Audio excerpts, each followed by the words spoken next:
Well, hello, and welcome to Stop, Let's Team Up, My Legion Adventure, episode 17, where we're going to cover Adventure Comics 301, the second Tales of the Legion of Superheroes story in its run in Legion. So let's get started, because this is a good one. This is the origin of Bouncing Boy. It's Adventure Comics 301, cover date October 1962, which means this came out in July of 1962. We're still covering comic books written and created before I was born. Got a few. We got a couple years. So the story is called, this is not the lead story. The lead story in this comic is Lex Luthor and Clark Kent, cellmates, a 13-page story by writer-editor Mort Weisinger, plotter, scripter unknown, penciler Kurt Swan, inker George Klein, letterer Joe Letterace. And it's a Superboy story. And I'm not going to go into it because, one, it's not in this. The synopsis isn't in the Legion of Superheroes Illustrated Index of Legion of Superhero Comics, which this is, we're using into the second issue. There are only 5, so I'm on my own, which was published in January 1987, published by Independent Comics Group of Greenville, California. Murray R. Ward, Cat Ironwood, editor-in-chief, so this was tied into Eclipse. Cat Ironwood, I've been reading some Kurt Busiek Liberty Project, and she was the editor of the Eclipse comic line, a really good comic line in the 80s. Okay, a lot of good stuff in there. Mass Man, some Tim Truman stuff like Aztec Ace, stuff like that. It's worth, Google it. There's some great stuff. There's probably something for you in that if you can find it. So, here we go. The story we're covering is The Secret Origin of Bouncing Boy, a 13-page story. Writer-editor Mort Weisinger, plotter-scripter Jerry Siegel, penciler-inker John Forte. John, his name is John Ross. It's not Joe, it's John. John Forte. And letterer Milton Snappin. Let's go through the roll call of this issue. It is Cosmic Boy, Saturn Girl, Lightning Lad, Triplicate Girl, Phantom Girl on assignment, Chameleon Boy and Sun Boy, Colossal Boy on assignment, Shrinking Violet, Bouncing Boy, Ultra Boy on assignment. And for a little hint, Matter Eater Lad appears in the background, Mr. Tenzo Kim himself, in a different costume, and we will see him again in issue 303 when he joins the Legion. But this is 2 issues in a row where a Legionnaire, well, no Legionnaire joins in this one. I'm sorry. Just as origin, he is. There is a some failed applicants, and Boyce Boy goes out and tells a story, and one of the gentlemen in the background is Tenzel, and he will be joining us in 2 issues. As a member of the Legionnaire, and a Legionnaire in long standing. So I think we're going to talk a little bit of Bouncing Boy after I read the synopsis to this comic.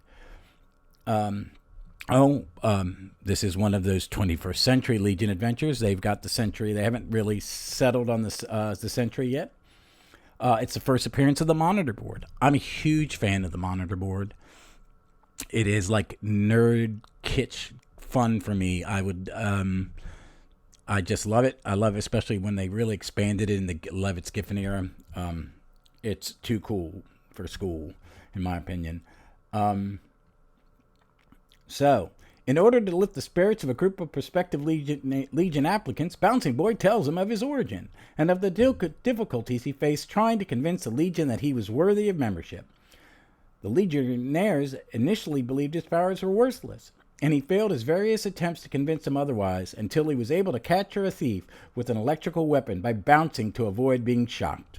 Okay, that is the most overly simplified synopsis ever. So, hold on. I'm going to give you a little more detail because I really love this comic. It was the perfect tale to be reading this afternoon after a tough day at work.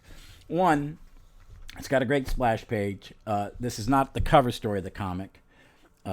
But it's it's showing, it's an aerial shot of the clubhouse with Bouncing Boy bouncing at the top underneath the banner that says Tales of the Legion of Superheroes. And then a little sidebar panel that gives you, a preview of what you're going to see. And then the Legionnaires are all shouting that, your power's not good enough. So they're having tryouts. Lightning Lads signing autographs with a pen that signs at multiple letters. Chameleon Boy goes over what everybody's doing, and then the applicants show up. And as the applicants go outside, they turn on a force field so people can't get in while they're interviewing applicants. But once they take the applicants outside for their tryouts, Rich Lester Spiffany, as in Tiffany, I guess, Spiffany comes out and he's a rich putz trying to buy his way into elite club. Just the kind of people that make my teeth hurt because I'm grinding them. Yes, absolute. He tries to buy his way in, and he is shooed off. And as he flies away, he screams, "You're stupid! You're all stupid, stupid!" He reminds me of some public figures we have nowadays. And then Storm Boy, who they find out is using a device which is against the rules, and Triplicate Girl shoos him off. They take a break and they go in and they see some of the, the trophies of the different heroes like Sun Boy, Invisible Kid. Then they do, hey, I'm going to press a selector machine and a Legionnaire will tell you a story. Oh, the winner. This is Cosmic Boy. The winner. Bouncing Boy, Chuckle. Oh, you'll find his story unusual. Okay, and he tells him who he is, how he was running an errand for his boss with a magic super plastic fluid. He sees there's robot gladiator games. He sits down to watch it where there are 2 teams of 4 guys pressing buttons, battling. It's like Rock'em Sock'em Robots, but in the future with giant robots with maces. And he's distracted while cheering for his team, I guess, and he drinks the fluid and turns into Bouncing Boy round and bouncing. He messes up the game. He's tested by the scientist, but then he goes to the hospital and people check him out. But then on the way home, he sees Lightning Lad and he attempts to join. And they say no, he doesn't get in. And at this point, we go back to the present, Ted. And that's when they're going, why didn't you? They rejected you. How are you in? And he goes on and he keeps trying. He tries to stop what he think is a bomb, and it's really, an advertisement about a clown movie, a 4-dimensional clown movie. Ugh. And then he tries to stop a guy who he doesn't. A guy tries to steal this magical vase that cures anybody, but if he's wearing electric generator, like a 20th century little mini generator strapped to his back, and he's got 2 metal gloves, and if he touches you, he shocks you and you fall down. Well, Bouncing Boy uses his powers to bounce and knock the guy unconscious and save him, and they initiate him in. And at the end, Bouncing Boy goes, well, that's my story. If it inspires you prospective members, I'll be pleased. Good luck. One of them says thank you, and he's saying goodbye. And then in the back, this is the last panel. It's Bouncing Boy, Cosmic Boy, some redheaded guy in a red bodice with a purple diamond and purple shoulders. John Forte has some weird costumes, but they work. And some of them hold up. I mean, a lot of what he's designing and stuff, it holds up. But there is a hero in a brown costume with a high neck and spiky black shoulder paddy things. And that is Matter Eater Lad, and he will come back in 2 issues and join. This is a very fun Silver Age comic. And guys, I'm gonna be talking, a lot of these I'm gonna say I like them when put in context of when they were written. They are quick, easy morality plays with simple adventures, definitely written for the age bracket they were going, probably, which was like 8 to 14, 8 to 12 probably. But it's a good story, and I like it because, one, I'm a huge Bouncing Boy fan. Chuck Taine hits that spot in what I like about Legion, and why being a Legion of Superheroes fan is what makes me a fan, is that there are some of these characters, not all of them, but there are certain characters for me that come alive. Chuck Taine is a real person in these stories. I know Chuck. I like the ups and downs of his life as he's a member. He's a good guy. He's not pretentious. He understands who he is. He understands his powers are a little silly, but he wants to contribute, and he has everybody's back. He eventually, falls in love with triplicate girl / dual damsel. They get married, and then they become the teachers of the next generation of Legionnaires at the academy. But this is the early days. I mean, the real early days. And what makes Chuck great in the Cockrum Grell issues, where he leaves when they get married, to where he comes back on and off as a teacher at the academy, and in the background when writers want to bring him back, because he's a fun character to write. And then up through the reboot, the new Chuck Taine is never a member, but it's still the one thing I like about me and Jim Beaufet, Jim Fetters were talking about in the last regular episode of Stop Let's Team Up about the 3-boot and his love for the reboot. And I love the reboot too, because I think it's a love letter to the original, and it's new and it's fresh for that period. But they nail a lot of the characters are the same. And Chuck, the inherent things that make Chuck a great character are still there, even though he's just their mechanic. But this Chuck is such an integral part of my fandom in Legion that I really like this one. It's simple, it's fun, it's not that long. What is it?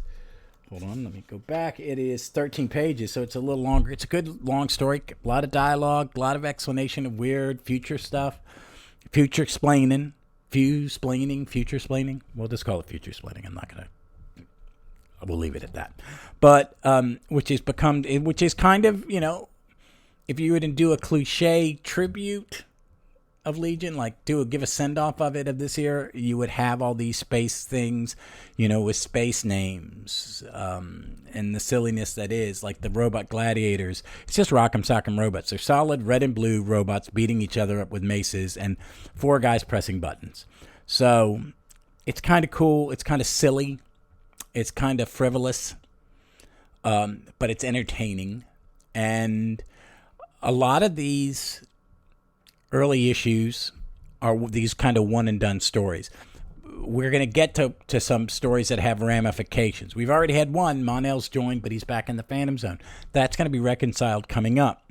They don't forget about him forever, and he hides. They are honestly doing really great character arcs without doing what will happen later in comics, where the soap opera, and I don't mean that in a bad, pejorative, insulting way. I mean that just drama, the background drama of the characters that'll come because of what Marvel does, and then DC emulates, but they do it differently.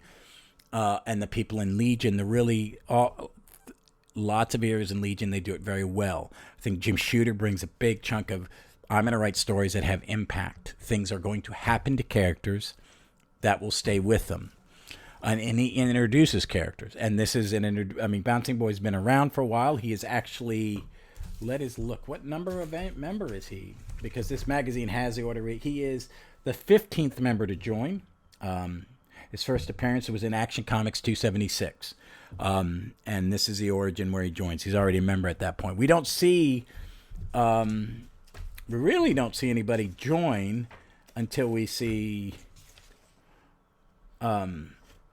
Supergirl, Superboy, Brainiac 5, Starboy. Well, you see their tryouts. Sunboy's tryout, Bouncy Boy's tryout, and Ultra Boy, who joins after him, because Ultra Boy's the 16th. So that's everybody who joined before we got to Adventure 300, and then Mon-El joins, and we're going to see in very quick succession, Matter Eater Lad, Element Lad, Dream Girl, and a couple others come real quick. And they're going to get to about 25, 26. And when we get to those issues, I'll give you a little background. Let's see. Is there any good background in this about Chuck Taine? Let's look this. Here. I'm going to get the synopsis and give it a look. Yeah. It's basically a lot of what I said. He became a reservist. Okay. Or Planet of Origin. He was a member from Action 287 through Adventure 321. And then from Adventure 351, wow, 30 issues through Superboy 200. And he never does come back full time until I think the reboot. But he's a great character. Actually, I'll post this, but the cover to this Index Volume 2 has all the members up through the end of that issue, and it's 21, just 21. And it's them around a table, looks like a kind of like a Christmas tree. It's a great Kurt Swan image. I love it. It's been all over the internet, and I think you'll like it. So I'll be posting some images for this one. I didn't cover Superman 156, and I'm not going to cover Superman 157, even though this index says, and some online index says, that they take place between 300 and 301, and between 301 and 302. I will probably go back and do them both in one long episode, and I might maybe get someone, hey, you want to read these, and then talk with me about them, because they're beautiful. They're Kurt Swan, George Klein Superman stories, but they're really Superman stories, and they really take you out of the Siegel, Forte kind of adventure stories, and I want to just kind of focus on the adventure stories. So if it's not in the index, or it's not something crazy important, or like a guest star on something odd that we haven't seen, I probably will skip some more, but I'll tell you which ones I'm skipping. Give a shot to Superman 156, 157. There are ways to read them online, and they're both fun. I mean, it's Silver Age, Kurt Swan, George Klein Superman. It's gorgeous. But folks, I do want to read a letter we got an email. I think it was just a pity email, but I'll take it. But let me read that to you. Hold on one second. All right. This email is from Billy D., the host of A World on Fire, an All-Star Squadron podcast that I've been fortunate enough to guest on, and I listen to religiously. They're getting toward the end. It's great. But Billy wrote a nice, quick email, and like I said, I think it's a pity email, and I'll take it. I'll take it where I can get it. Hey, Ross, the LOSH, LOSH, is a bit of a blank spot for me. I think I have 5 to 10 issues, counting adventure comics, but I've been really enjoying your coverage. Looking forward to more episodes soon. Keep it going. Billy D., a.k.a. Doc Strange. Thank you, Billy. You're very supportive of the podcast, and I really do appreciate it. I love your All-Star Squadron podcast. I look forward to chatting you more about some of those Golden Age characters. I just listened to their episode 35, and it's covering All-Star Squadron 53 and 54, The World's in Turmoil. It is a monster society. Mr. Mind's Monster Society comes to Earth 2. It is some crossover, but check out Billy D. Marty Gray was on him with that episode. Sean's on him with the next one. I was lucky enough to talk their Secret Origin issue and the Doc Fate Origin one with them, and I listened to that's once the new one's out, within 7 to 10 days, if I'm not backed up on other podcasts or recording my own, I listen to it. If you have never read All-Star Squadron, go on the app. Start with the premiere in Justice League. I forget the number. I think maybe 197, but Google it. And listen to every episode, all 35. Read along with them. It is well worth it. All-Star Squadron is an unsung series that should be collected, is the way they do other books. It's got a fan base. It's worth an omnibus or two. But follow along with Billy and all the guys on the podcast with him, because it's a fun journey with nice dialogue with good people, and that's what a podcast should be. I'm gonna drop in here a promo for an episode of Fantastic Comic Fan that I was lucky enough to talk to Ron about Neil Adams. If you listen to the interview, the conversation between me and Jim Fetters, it was on that, but I'm going to drop it in here again because I think it's worth listening to. It's a great episode. Ron's a great guy. Hey, it's R.T. Fleming of the Fantastic Comic Fan Podcast. Out now is episode 35, and we're talking about Neil Adams. I've teamed up with a nice selection of fellow comic fans like Russ Aitken of the Stop Let's Team Up podcast, Adam Malenta of Indie Comic Punk Taco, and Eric Isaacson of the Long Box Review. Making the first appearance on the podcast is Alan Stewart's Attack of the 50-Year-Old Comic Book Blog. You can find the podcast on Spotify, Apple iTunes, and all major platforms. So please, give it a try, because because it's a different podcast. How different? You have to just try it out yourself and find out. But folks, I will be back on Thursday with the second episode of Those Daring Defenders, and we will cover Submariner issue 22. And then I will be back on Saturday with an undisclosed subject because I just haven't figured it out. I've got stuff juggling. I got a guest I want to interview. I just got to find time to get it all put in. And I've got some Doctor Who recording to do this weekend to get ahead. So please check out that, Gallifrey's Most Wanted. I will be just dropped an episode where me and Jeff talk about... me and Vic, not me and Jeff. Me and Vic had this... What did I just post? Oh, it was me and Jeff, and we were talking about the Big Finish First Doctor Stories, The Outlaws. And me and Vic will be recording the Christopher Eccleston finale TV episodes this week, and it'll be out in another week. So, folks, until then, be smart, be brave, be kind, and read some comics.